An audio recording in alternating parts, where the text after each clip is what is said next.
Texas back. But I plan to make well over 1,000. I don't plan on going to sleep tonight. Probably go 71-68.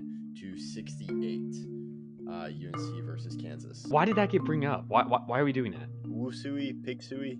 I would disagree with the hot hand part because, like I said, Longhorns won 19 of their last 20. I hope it's not close. I hope Texas gets destroyed. I think because I would have San Diego State in this matchup, I have to go UConn. Texas friends, feel free to DM me on the Twitter, which you don't know, and that's for good reason.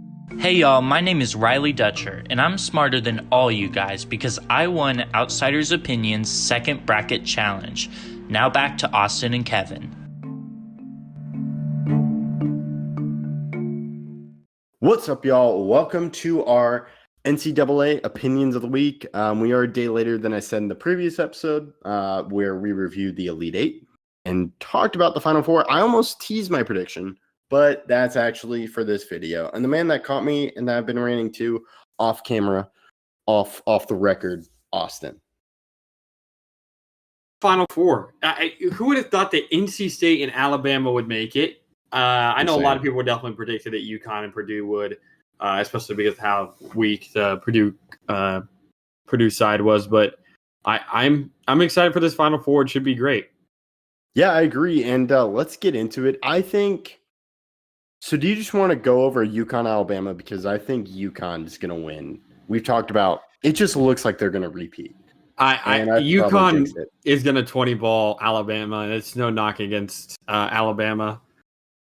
Like it's something in this team. UConn is just insane right now, and of course now it's going to be a close game, and maybe Alabama wins, and all the Huskies fans come at us. But yeah, my prediction's UConn. So I don't think I'll watch it. I'll try to watch it, but I'm not. I feel I'd be shocked if Alabama won, and I don't think it's going to be a good game to watch just from competitive level because I think UConn's just going to have a fire in their sail. I don't think it's necessarily going to be close.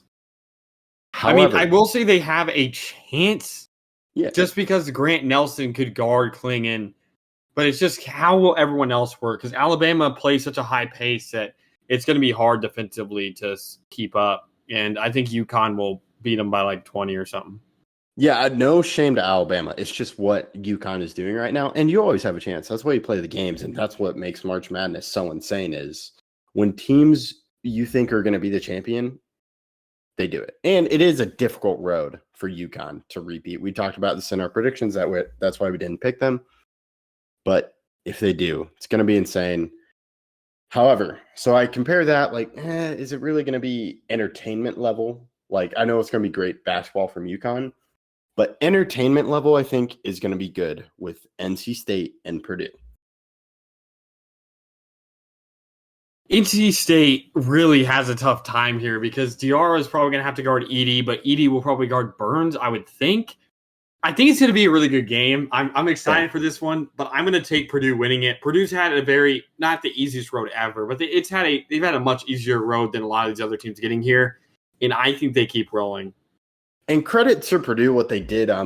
You talked about in the predictions video how this team was built more around Edey. It wasn't Edey's fault last year; it was the team around him because that's how they lost to FAU. FDU. Was they just FDU? Okay, couldn't remember which one it was.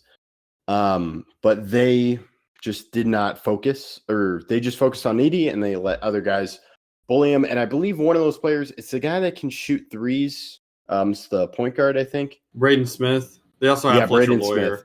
Yeah, okay. Those are two guys that gotten better. I was listening to, they were talking about Braden Smith and how he got better. So credit to them on that. And I guess I am a Purdue hater.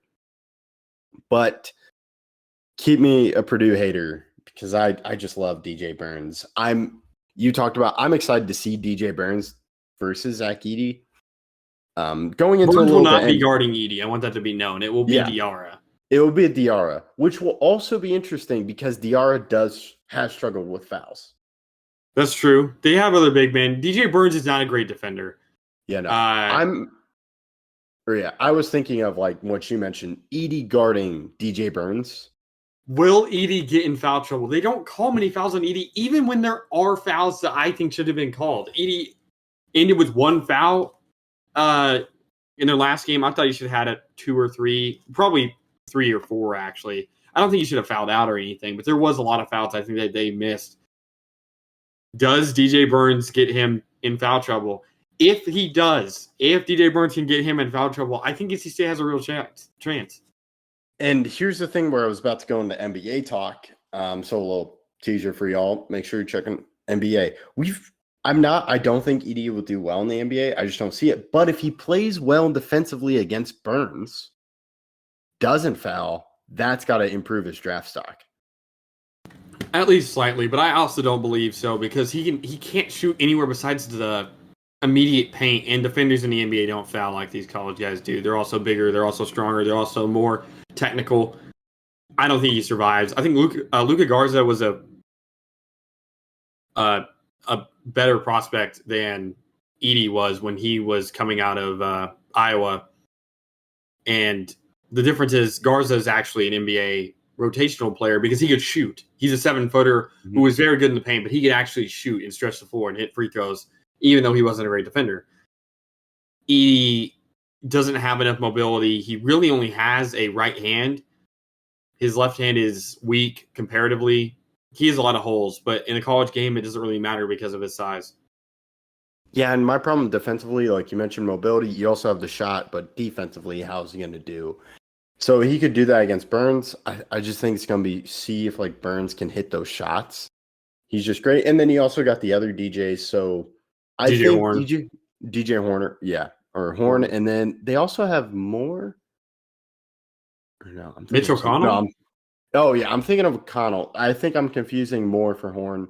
So like I know O'Connell, see how they can do it, but I think Burns takes advantage of Edie, and that kind of opens everything up. I will give credit. DJ Burns, while he isn't a great defender, is a tremendous passer as a big man. So if they do try to double, or if Edie does get in foul trouble, I could see Burns really taking this game over. It has to be a team effort, like it has been all year. There's years or been games where Horn's been the best player, or many of the other guys, whether it's Middlebrooks or obviously Burns or O'Connell, take over. It's going to have to be a team effort. So you're taking NC State? Yep. Call me a Purdue hater. Purdue people, come at me in the comments. We are, guess they're a Purdue hating channel, or we don't buy a lot from Purdue.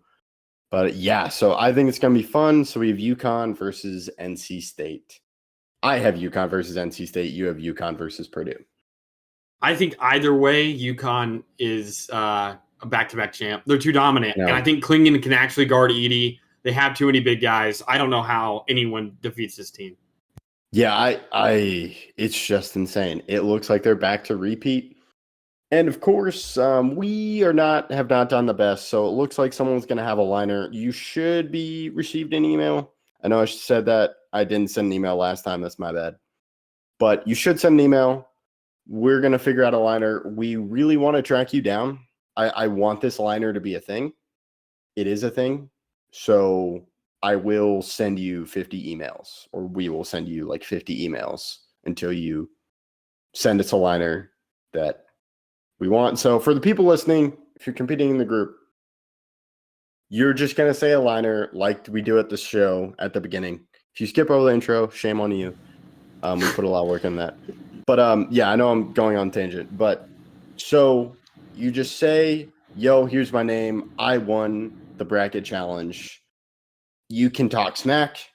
You won. You can do whatever you want. I know more than these bozos. You're listening to Austin and Kevin, Kevin and Austin. Just say both of our names. Doesn't matter the order. Right, Yeah. Austin?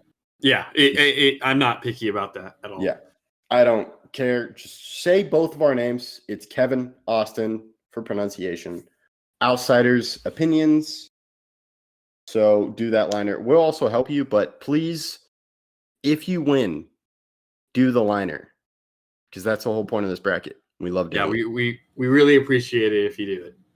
Yeah, we really appreciate it. And you kind of did sign up for it because so we're glad you participated, but also we want the liner. and you get eternal fame in this show. So that's all we got. Thank you for listening. Austin, I'll let you close this out. Yeah, thank you guys for listening. Who do you guys have in the Final Four and the championship? And please catch us in our next video.